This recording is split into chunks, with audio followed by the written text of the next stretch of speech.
Welcome to Loudoun Soccer's Saturday Session and Game Day Series, a collection of videos to help our head coaches and assistant coaches better understand the format and their responsibilities each Saturday during the season. Loudoun Soccer's mission is to create soccer players, coaches, and teams of strong character, committed to achievement on the field and in our community. Our philosophy is to develop champions for life. Loudoun Soccer is governed by its 5 core values: fun, integrity, fairness, teamwork, and stewardship. We love sports and all the benefits that they provide. Those Saturday game days and sessions can bring out the best of us, but they can also bring out the worst. It's really important that we as adult leaders, head coaches, and assistant coaches set a positive example for others to follow. Remember, it is for the kids. Please live our values and rep the red. The following presentation refers to our formats for the Saturday sessions and game days for all of our age groups. Coaches are expected to visit our Safe Return to Play page at loudonsoccer.com specifically to review the game day protocols and modifications to ensure that all of our members stay safe and stay healthy during this time. Game schedules are available within your team page. Log into your user account to see them. We encourage all of our members to double check those details on a regular basis. Sometimes there may be a change. With advance notice, a location or time change will be communicated via email. But on the day of, if fields close, you may be alerted via email or text.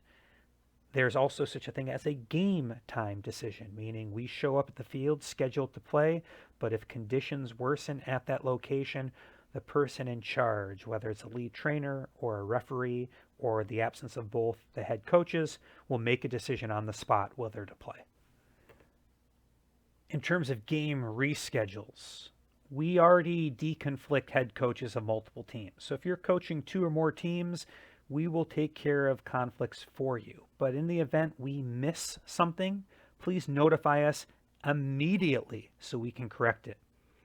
If there is a reschedule due to a weather or field-related issue, that reschedule will be generated by the program manager and communicated to you. But for all other reschedules, it is very difficult for us to accommodate. But if you do have a conflict, we will do everything we can for you. Here's what we ask of you. First, check with your assistant coach if you have one to see if he or she is available to cover. Try to play the game as scheduled. But if you don't have an assistant coach or he or she is not available to cover, notify your program manager as soon as possible. Your program manager will work with you and the other team's coach on a reschedule, and we'll get that fixed as soon as possible. Coaches should not reschedule on your own because you will not have a referee if your age group allows it. It's important that we reschedule the game for you so we can notify the referee assigner and he or she can do their best to assign a referee to be at your rescheduled match. Soccer is an outdoor sport. We try to play as often as we can, but sometimes weather and fields do not cooperate. So as a rule of thumb, check your email or text alerts for any field closure updates each Saturday you're scheduled. Decisions are made by Loudoun County Parks and Rec each Saturday morning as to whether or not the fields are open, and those fields may close after heavy rain or water saturation. If those fields are closed, absolutely no training or game takes place. If the fields are open, game on. We just hope the weather cooperates. So if we see lightning or hear thunder, it is a 30-minute delay. Get everyone under cover. Please make sure you know where all your players are. We play in rain as long as the fields are open. So coaches, do not cancel Saturday games or sessions. A game time decision may occur on the field, whether it's by the lead trainer or the referee or the head coaches in the absence of a lead trainer or referee, but unless you hear otherwise from the club, game on. Each individual family is responsible for outfitting their child with the following items. A quick note about shin guards. They should be fully covered by long socks. Make sure that the socks go over the shin guards. Also, a quick note, make sure to remind families to bring plenty of water, especially on those hot days. A few special notes about equipment. In terms of shoes or cleats, soccer cleats and turf shoes are permitted. Regular athletic shoes, gym shoes are permitted. But baseball or football cleats, due to having a front toe stud, are not permitted.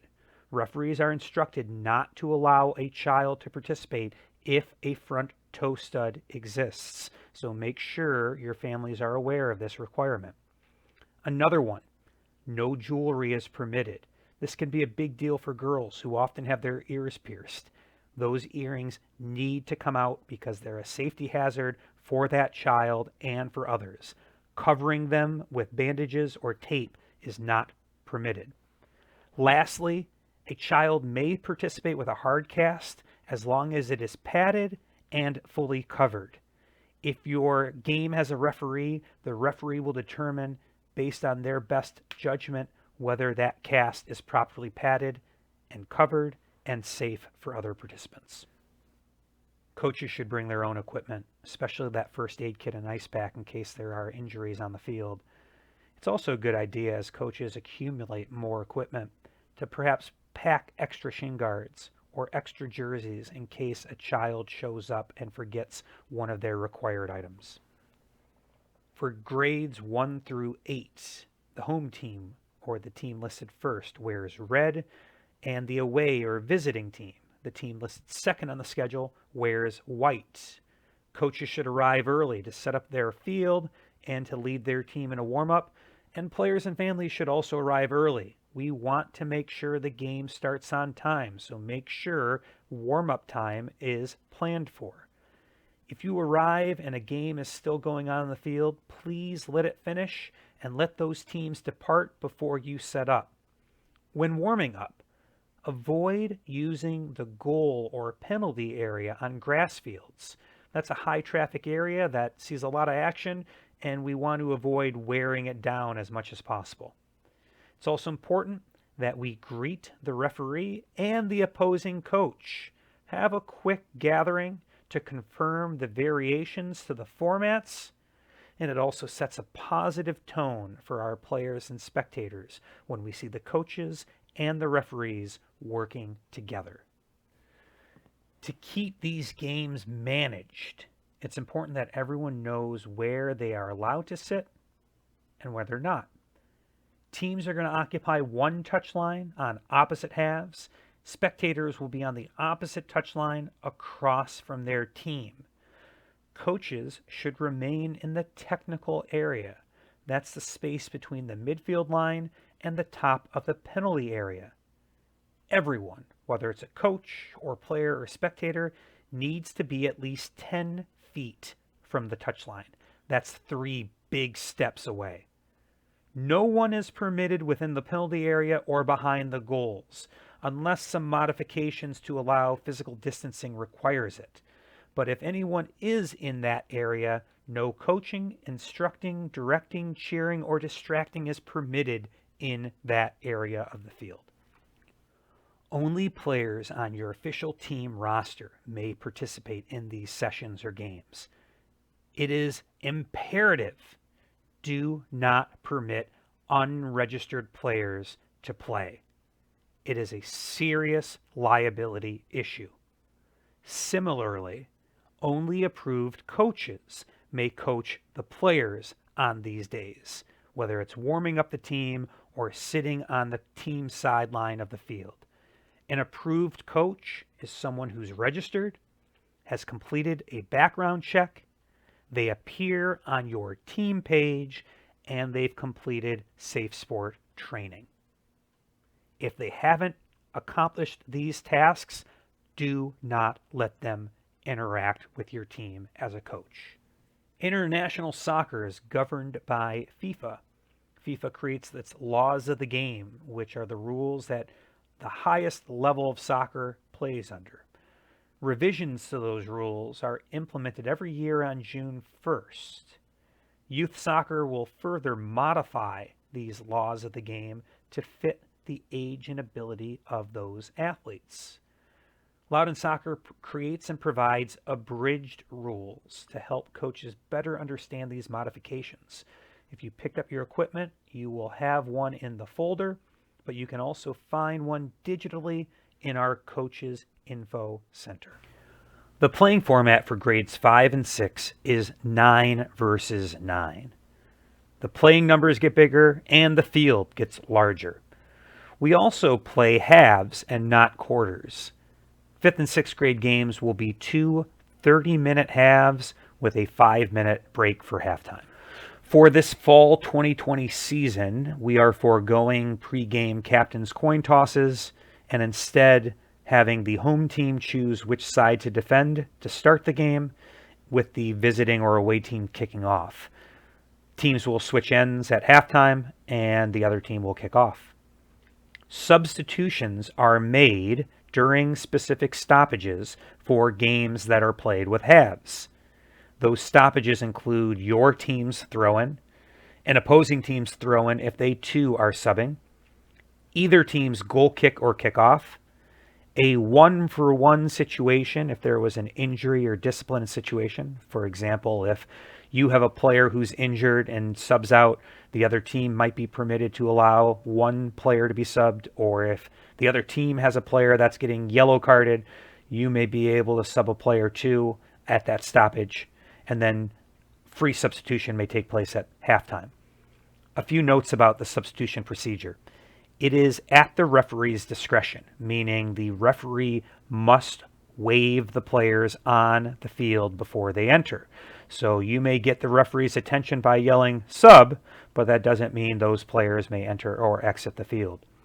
Typically, substitutions occur at the midfield line, but those rules may be relaxed to allow substitution to take place from the general bench area. Sort that out with your referee prior to kickoff. Everyone in our 5th and 6th grade program should be entitled to 50% playing time per game. If they attend one of your 2 practices, they should be playing at least half the game. And if for whatever reason the child has missed both practices, you as a coach may shorten their minutes, but I strongly advise you to understand the circumstances first and to communicate with the family before you do that. As much as we want to reward players who attend practice, we should also understand the circumstances that are keeping a child from attending that practice that week. It may be really important they get a chance to play on that Saturday, so double check with mom and dad before you shorten a child their 50% playing time. The goalkeeper position should be rotated at this age group to at least 2 different players per game. Our recommendation is that you rotate this position at halftime, but if you choose to rotate goalkeepers in a different manner, make sure that no one is playing more than 30 minutes per game as a goalkeeper. Those individuals should also have opportunities to play on the field too. Please use your provided scrimmage vests to distinguish the goalkeepers from the field players, and make sure that those scrimmage vests are not shared by the players. Use a different scrimmage vest for each goalkeeper, and make sure those scrimmage vests are clean and sanitized. In the event one team cannot field a full starting lineup, then the play balance rule should be adhered to. When that situation arises, our preferred method is that the team that is short players borrows a player or 2 from the other team, so that the preferred format of 4v4 or 7 versus 7, etc., can take place as scheduled. We also encourage that borrowed player to be rotated, so no child feels like they're being shortchanged or feels conflicted about playing their friends and teammates. This allows more players to play, so coaches should work together to coordinate. But if for some reason the team that's short prefers not to borrow a player or two, then those teams can play down for even numbers, assuming, of course, that the team that has more players does not violate the minimum playing time standards. This is unlikely to occur for first and second grade games due to the roster size and the game format, but coaches should work together prior to kickoff in the event one of their teams cannot field a full lineup. Coaches should rotate players into multiple positions. This can be done throughout the game, but if it's not done through the game, it should definitely be done throughout the season. Give those players opportunities to play different positions throughout the season. Do not pigeonhole a player at a young age to a specific position. It will only hurt their development and their joy for the game. Let's talk about some restarts for 9 versus 9. With throw-ins, players are only permitted one opportunity for a successful throw-in attempt. If they fail to perform it correctly, possession reverts to the other team to try a throw-in. We have direct and indirect free kicks. Direct free kicks are awarded for severe fouls. Teams may score directly from that free kick. Indirect free kicks for less severe fouls. The ball must touch another player before it enters the goal to count as a goal. For our 7v7 games, we introduced the build-out line, but that build-out line is removed at 9 versus 9. Consequently, goalkeepers may punt the ball or drop kick it. Once the goalkeeper has possession in their hands, they have 6 seconds to release it from their hands. So they may punt it, roll it, throw it, place it on the ground and dribble it or kick it, but they have 6 seconds to release the ball. The offside law is fully enforced at 9 versus 9 and 11 versus 11. It's a difficult law to understand. In short, it can occur in the attacking half of the field. It happens when a player is behind the second to last opponent, who is often the last defender on the field, and is involved in the play, either by receiving it or passing it or shooting it or distracting the goalkeeper. It's restarted with an indirect free kick for the other team. Offside is not applied on throw-ins or corner kicks or goal kicks. It's a difficult concept for players to understand, and it's also a difficult law for referees to enforce because it's often taking place while the ball is in play and isn't moving. So please give those referees some leeway if they miss it, because it is a tough law to identify. Some teams may be stronger or more competitive than others. Might be throughout the season, could be just that day. But when we encounter that sort of imbalance, we have the competitive balance rule, which states that when one team is losing by 4 goals, they may add an extra player to the field. They don't have to, but it's encouraged. Once that deficit is reduced to 3, that specific extra player should be removed. Additionally, if your team is leading by a large amount, coaches are expected to adjust their style to avoid running up the score. A few suggestions. Rotate positions. Maybe you play some of those underdeveloped players more in attacking positions and give them an opportunity to score. You might play those less developed players more.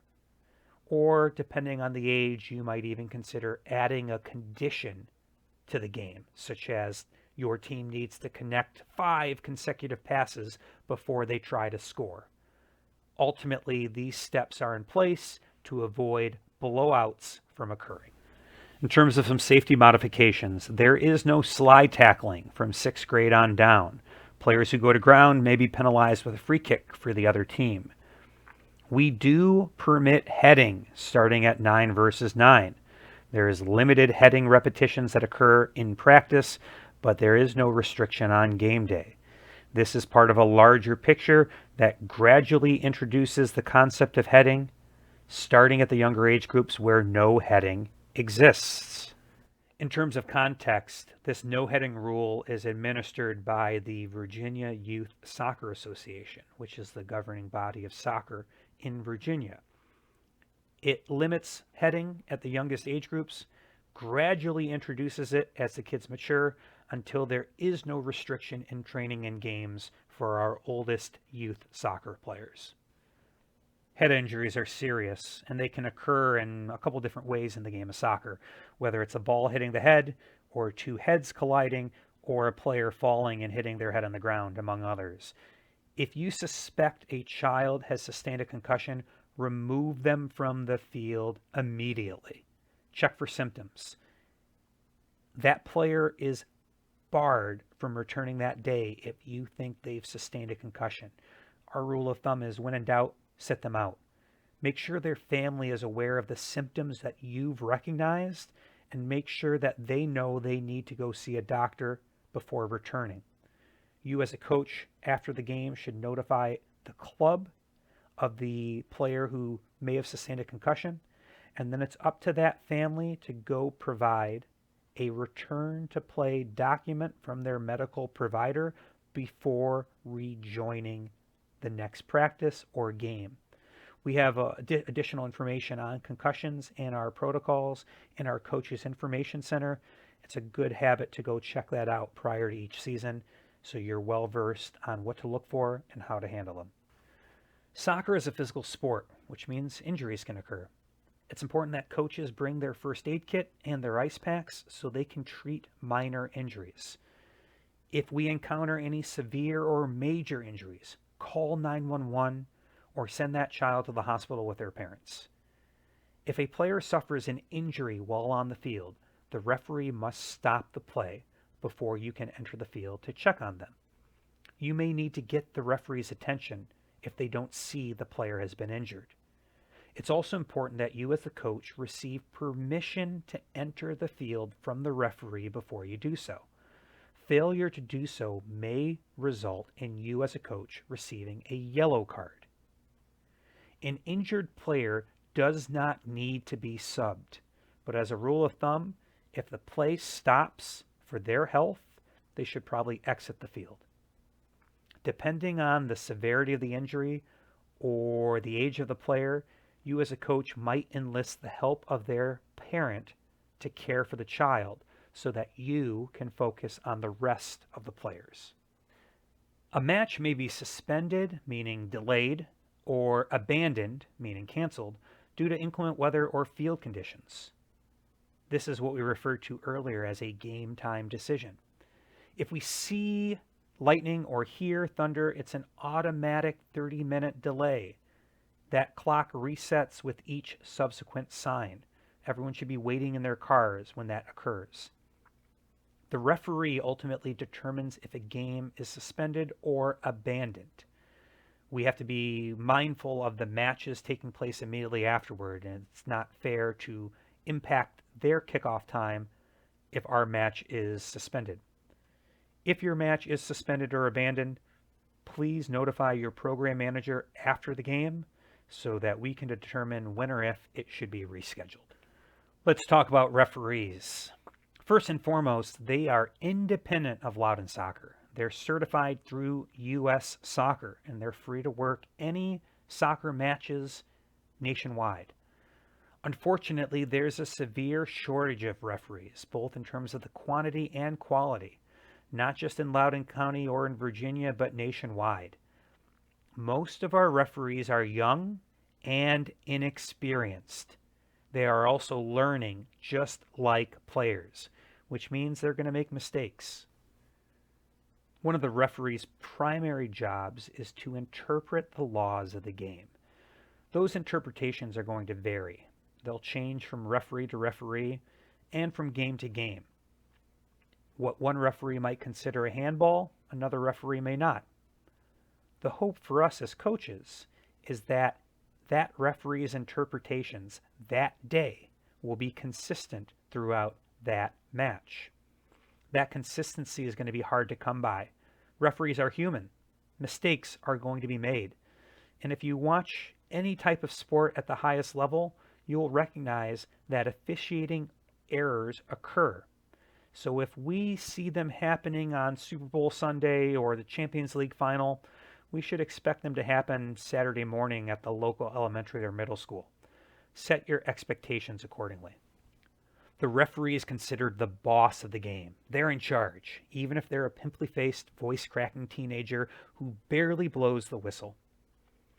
Dissent is considered any questioning of the referee's authority, which can also result in the coach or a player being ejected from the match. Please don't focus on the referees. They're out of your control, much like the weather. Focus on your players instead. There is zero tolerance toward referee abuse or referee assault. Either will be dealt with swiftly and severely. If you as a coach have a serious concern about an official or would like to provide some feedback, positive or constructive, email our referee development coordinator with the specific details and let our referee leadership help these officials improve. Referees are assigned to matches by certified referee assigners. If we know in advance that your game does not have a referee assigned to you, we'll notify you the day of so you can plan accordingly. The match should still be played. Sometimes assigned referees don't show. There might be a last-minute conflict. Sometimes life happens. If a referee does not show, please play the game. The coaches might alternate quarters or halves refereeing the match, or perhaps you can find a parent or an older sibling to officiate instead. If a referee does not show, please notify us so we can find out why that referee no-showed and hold them accountable. We as coaches need to model appropriate behavior. It's important that we serve as that positive role model for our players, our parents, and our fellow coaches. Recognize that you as a coach are responsible for your team and fan conduct. So if you witness inappropriate behavior, please correct it. At the same time, you are not responsible for the behavior of others outside of your team. So please avoid confrontations with knuckleheads. It is not your responsibility to diffuse it. So please keep cool, walk away, and report them to us. Be the bigger person. Remember, it's for the kids, and it should be fun. At the conclusion of the match, organize your players to show some form of good game gesture to the opponents. Remember, there are no handshake lines this season. Please also show a level of thanks and gratitude to the referee or referees. We ask teams to quickly clean and clear their bench area so the next teams arriving can get set up. And remember, there are no snacks this season. Following the game, for 5th and 6th grade teams in our Rec 2, you do not need to report your score. But for Challenge 2, please report your scores to our program manager. Include the specific details, date, time, location, and scores. This should be done by both the winning team and the losing team, or both teams in the case of a tie. Regardless of your program, if there are any serious issues you encounter pertaining to other coaches or players, spectators, referees, fields, anything that you think is noteworthy, please contact your program manager as soon as possible via email so we can try to tackle it and resolve it as soon as possible. For additional resources, please visit our Coaches Info Center. That's where you'll be able to find rules and policies. For on-field assistance, visit our Coaching Education Resource Center for helpful articles and videos and documents. You also have technical staff members at your disposal to answer questions for you or to provide you advice or guidance. We as coaches play an important role in the lives of these young athletes. We can make or break their experience, so it's important that we keep a healthy perspective. Recognize that your value as a coach is not measured by wins or losses. It's really measured by the enjoyment and the development of these players as individuals and as athletes. Make it fun for the kids so they want to keep coming back. And please set a positive example so others on the field, other coaches, parents, spectators, can follow your lead. Thanks for coaching with us, and good luck this season.